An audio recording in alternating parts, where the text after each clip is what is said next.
Sebelum kita mulai, saya memperingatkan ke Anda semua bahwa video ini mengandung spoiler. Jadi kali ini saya akan merangkum sebuah film aksi kriminal Korea tahun 2019 yang berjudul The Gangster, The Cop, The Devil. Film ini diangkat dari kisah nyata seorang bos gangster dan seorang polisi yang bekerja sama dalam memecahkan kasus pembunuhan berantai. Jadi apa alasan mereka memutuskan untuk bekerja sama? Apakah mereka akan berhasil pada akhirnya? Jadi tanpa banyak basa-basi di awal, langsung saja. Hormati orang tua, sayangi pasangan, cintai lingkungan, dan inilah dia rangkuman filmnya.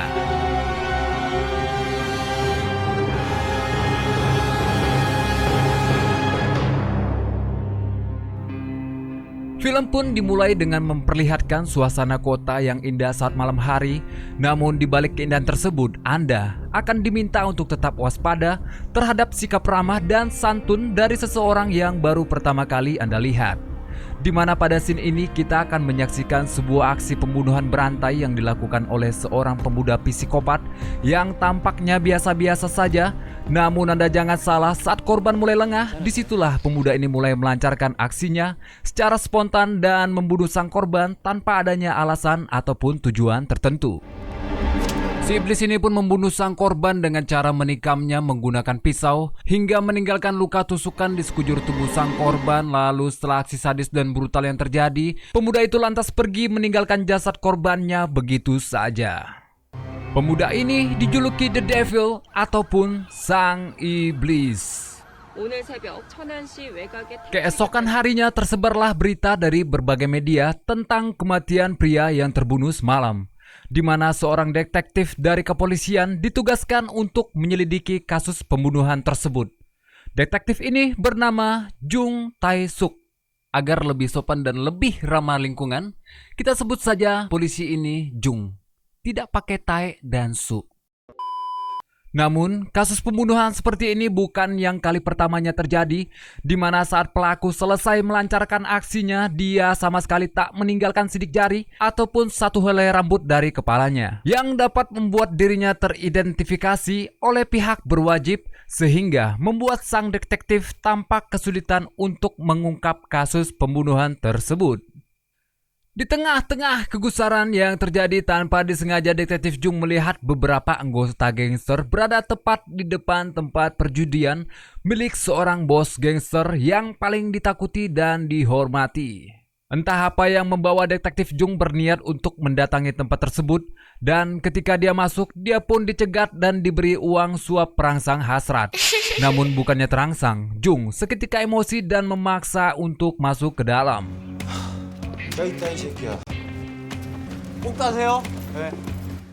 Sementara itu di sisi lain kita akan melihat aktor hebat bernama Ma Dong-suk atau yang biasa disebut Don Lee yang pada film ini berperan sebagai Dong-su. Dia adalah seorang bos gangster nomor 1 yang paling sadis dan brutal di kalangan para gangster lainnya. Hal itu pun terlihat jelas setelah beliau selesai memukul sebuah samsak yang ternyata isi di dalamnya adalah seorang pria yang mungkin telah berani macam-macam dengannya.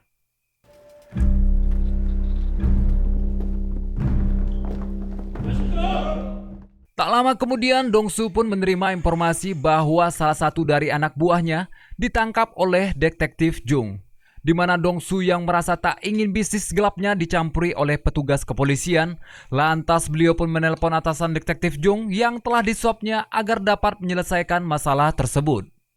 Setelah selesai mendengar keluh kesah dari sang bos gangster, atasan detektif Jung pun mencoba untuk memberikan teguran halus kepada Jung dan memerintahkan detektif Jung untuk segera menuju TKP pembunuhan semalam. Setibanya di TKP, detektif Jung mencari beberapa bukti serta petunjuk hingga akhirnya Jung menemukan bekas goresan di bagian belakang mobil milik sang korban, yang mana detektif Jung berasumsi bahwa mobil milik sang korban sengaja ditabrak dari belakang oleh pelaku pembunuhan tersebut. Scene pun berpindah memperlihatkan pertemuan dua orang bos gangster yang tengah membicarakan sebuah perdamaian dan perselisihan di antara mereka berdua. Namun di balik itu semua, rivalnya yang bernama Sang-du lantas mengutarakan niatnya untuk meminta sedikit wilayah kekuasaan yang dimiliki Dong-su guna memperluas bisnis gelapnya itu sendiri. Merasa sang rival dikasih hati malah minta jantung, Dongsu pun menjadi sedikit kesal bercampur emosi.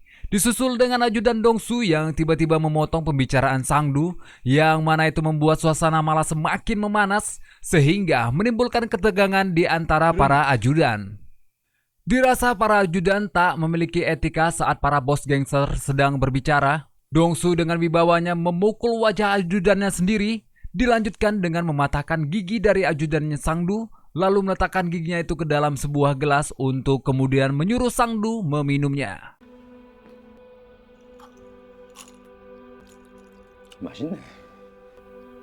Selepas pertemuan tersebut, Dongsu pun berniat untuk pulang sendirian dan meminta kepada sang ajudan untuk pulang dengan para anak buah lainnya. Saat di perjalanan pulang, Dongsu yang tengah berbicara dengan seseorang lewat telepon genggamnya tiba-tiba ditabrak dari belakang yang terpaksa membuatnya harus turun untuk melihat situasi dan kondisi pada saat itu.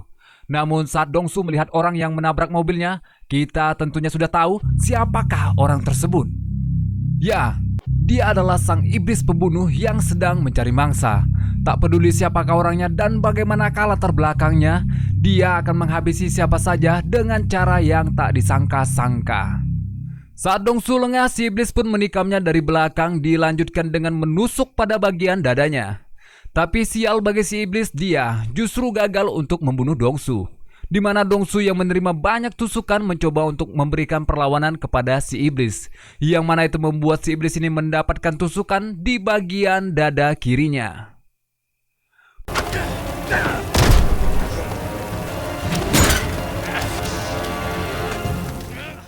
Merasa korban kali ini cukup tangguh, ia pun melarikan diri sembari menabrak Dongsu yang hampir tak berdaya. Akibat luka tusuk yang diterimanya, si iblis ini pun meninggalkan mobilnya di dalam hutan sembari mengobati luka-lukanya. Merasa tak cukup puas dengan aksinya barusan, si iblis ini pun mendatangi tempat penangkaran anjing yang tak jauh dari tempat dia meninggalkan mobilnya. Lalu di sana muncullah pria tua yang mungkin beliau mengira si iblis ini ingin mencuri anjing miliknya. Namun Anda pasti sudah bisa menebak apa yang akan terjadi kepada pria tua ini selanjutnya.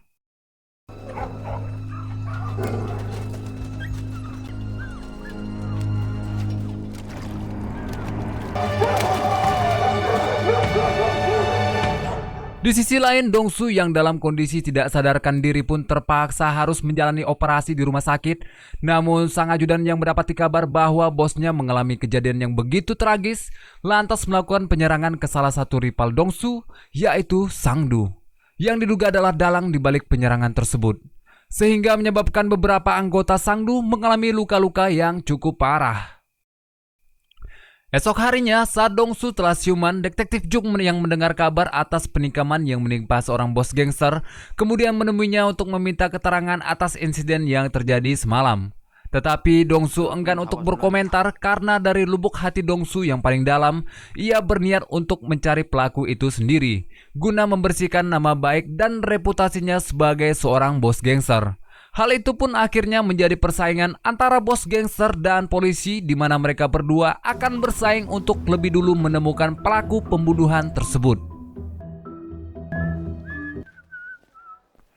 Cerita pun dilanjutkan dengan kedatangan rivalnya yaitu Sangdu, di mana beliau meminta pertanggungjawaban atas penyerangan yang dilakukan oleh anak buah Dongsu. Setelah Dongsu bersedia untuk mempertanggungjawabkan semuanya, Sangdu pun pergi sambil mengejek Dongsu.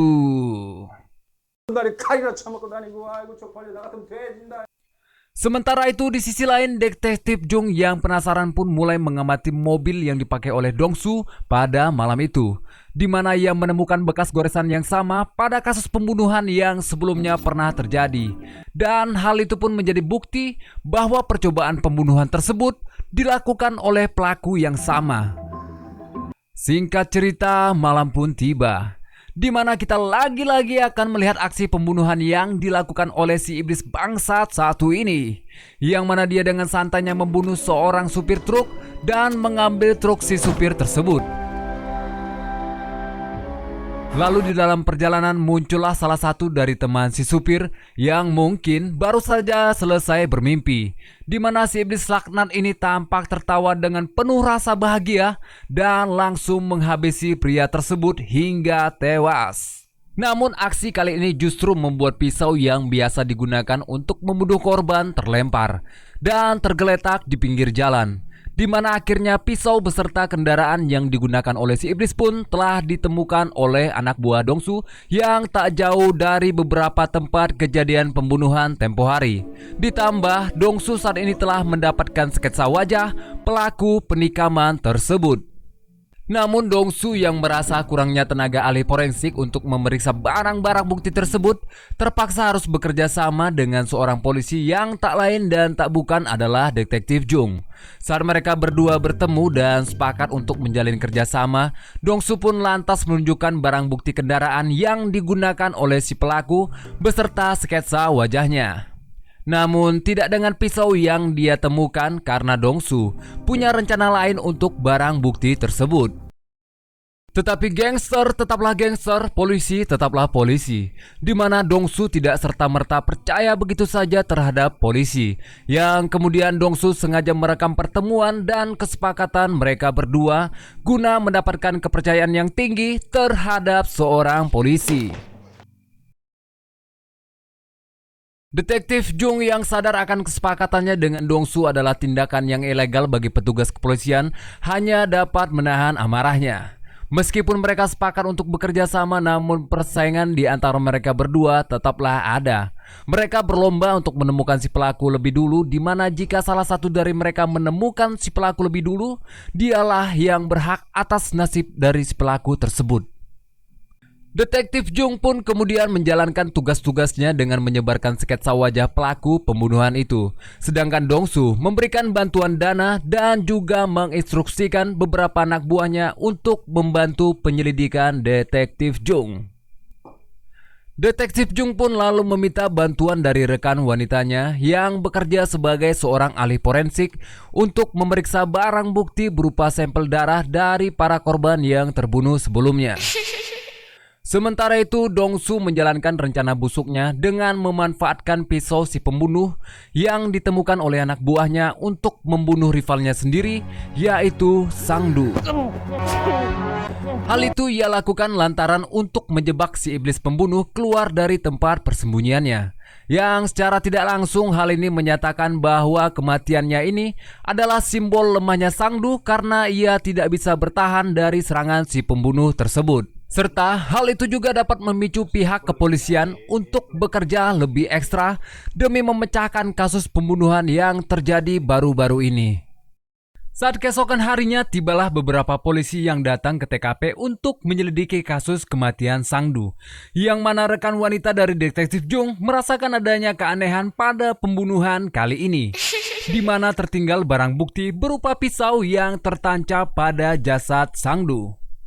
Namun setelah diperiksa dan dilakukan tes secara forensik, hasilnya cukup membuat rekan dari Detektif Jung ini terkejut bahwa ternyata pisau tersebut terdapat berbagai macam DNA para korban yang sebelumnya mati ditikam oleh si iblis. Dan hal itu membuat polisi dapat menyimpulkan bahwa kasus itu adalah kasus pembunuhan berantai.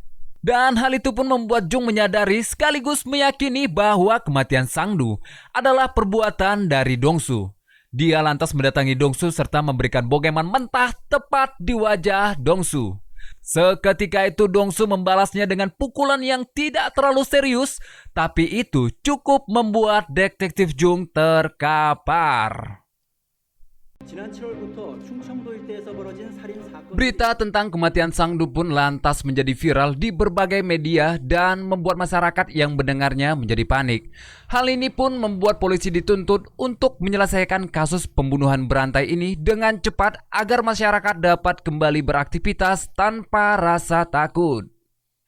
Di sisi lain, kita diperlihatkan dengan sebuah sosok makhluk tampan yang sangat bajingan. Dia sedang melihat berita viral pembunuhan berantai yang menewaskan bos gangster dan temuan barang bukti yang digunakan oleh si pelaku. Si iblis yang merasa pisau miliknya digunakan oleh orang lain merasa tidak terima dan langsung pergi meninggalkan ruangan tersebut. Ia terlihat mendatangi upacara kematian Sangdu yang tanpa disengaja dia juga melihat Dongsu dan para anak buahnya yang datang ke upacara kematian tersebut. Sadar bahwa Dongsulah pelaku di balik kematian Sangdu, si iblis ini pun kemudian menghampiri ajudan dari mendiang Sangdu dan memberikannya selembar kertas yang isinya bertuliskan, "Seseorang telah menggunakan pisauku untuk membunuh Sangdu." sambil mengisyaratkan bahwa Dongsulah pelakunya. Mengetahui rahasia tersebut, si ajudan pun berencana mengajak seluruh anak buahnya untuk membunuh Dongsu. Tak lama kemudian Dongsu yang pada saat itu sedang bersama detektif Jung untuk memeriksa kendaraan milik si iblis tiba-tiba saja diserang oleh puluhan anak buah dari mendiang Sangdu, yang mana akhirnya perkelahian tak seimbang alias berat sebelah pun tak terelakkan lagi.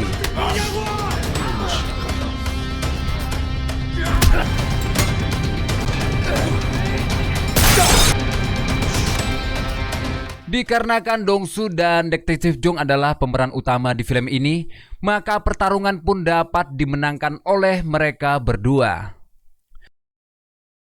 Singkat cerita, rekan wanita detektif Jung berhasil mengidentifikasi sidik jari si pelaku. Dan dari sidik jari tersebut, petugas kepolisian berhasil menemukan segala informasi si pelaku, termasuk tempat tinggal dan informasi lainnya. Lalu mereka mendatangi kediaman si iblis yang ternyata si iblis sudah lama tidak tinggal di sana. Namun bukan tanpa hasil, detektif Jung menemukan sebuah foto si pembunuh tersebut. Foto itu nantinya akan digunakan untuk melakukan pencarian dalam skala besar.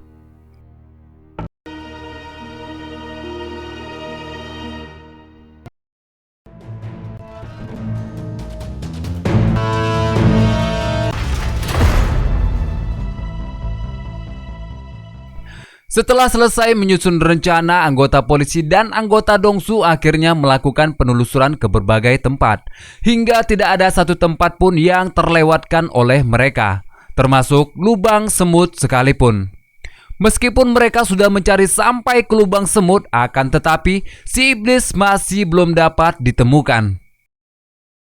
Keesokan harinya saat Dongsu sedang menunggu detektif Jung di tempat pemberhentian bus, di mana pada saat itu sedang turun hujan dan ia juga kebetulan bertemu seorang siswi yang sedang menunggu bus tiba.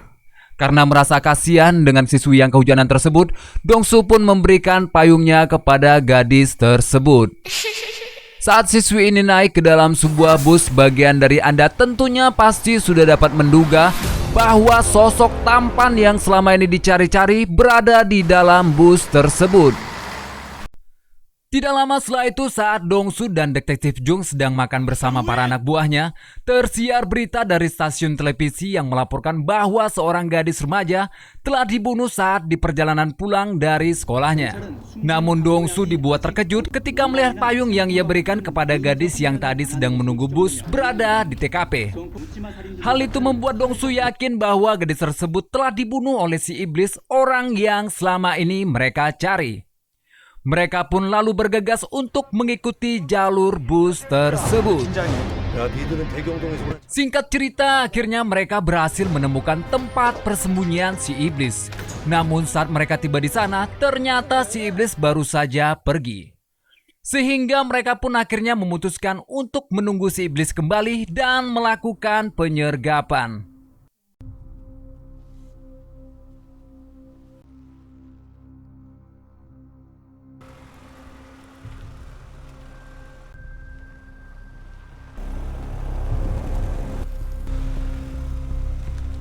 Pada saat si iblis kembali dengan menggunakan mobilnya, ia menyadari bahwa dirinya telah diintai oleh seseorang di balik jendela kamarnya.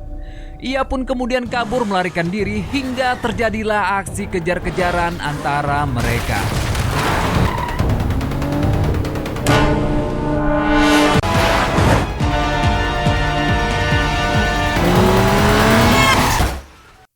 Saat tiba di persimpangan jalan, Dongsu berhasil menabrakkan mobilnya ke mobil si iblis.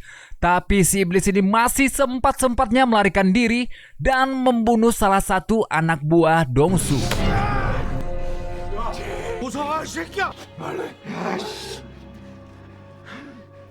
Yang mana dalam proses pengejarannya Dongsu mengikuti jejak darah dan tibalah ia di sebuah tempat karaoke di mana Dongsu kemudian memeriksa salah satu ruangan yang terdapat 2 orang gadis sedang ketakutan. Saat Dongsu masuk, si gadis pun memberikan kode bahwa si iblis berada di dalam toilet. Dan dari dalam toilet si iblis pun bersiap-siap menyambut kedatangan Dongsu dari balik pintu. Namun saat Dongsu mendobrak pintu tersebut, si iblis pun malah tertimpa oleh pintu yang membuatnya tak dapat bergerak.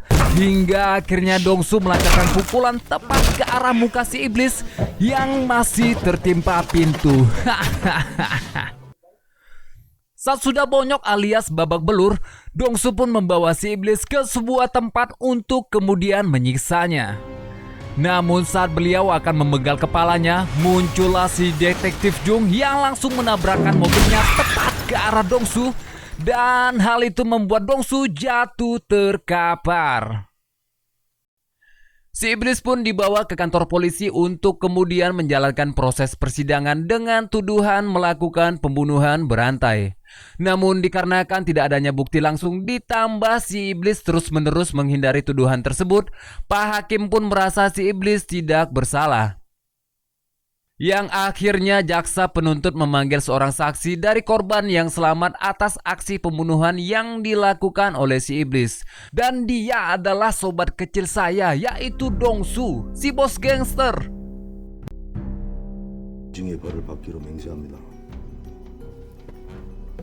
Dongsu pun menceritakan kejadian secara rinci, di mana ia juga menunjukkan tentang sketsa wajah yang telah dibuatnya. Dan dilanjutkan dengan memperlihatkan beberapa bekas luka tusukan yang ia terima pada malam itu. Ditambah Dongsu juga menuturkan bahwa terdapat bekas luka tusukan di dada si iblis akibat perlawanan yang Dongsu berikan. Akhirnya si iblis pun menuai perbuatan yang dilakukannya dengan vonis hukuman mati yang diberikan oleh hakim. Di sisi lain Dongsu juga menyerahkan diri atas bisnis ilegal yang ia jalani dan beberapa kejahatan lainnya. Hal ini ia lakukan agar ia dipenjara di satu fasilitas yang sama dengan si iblis untuk membalaskan dendamnya. Sementara itu Jung dan rekannya dipromosikan karena prestasi mereka dalam memecahkan beberapa kasus pembunuhan berantai.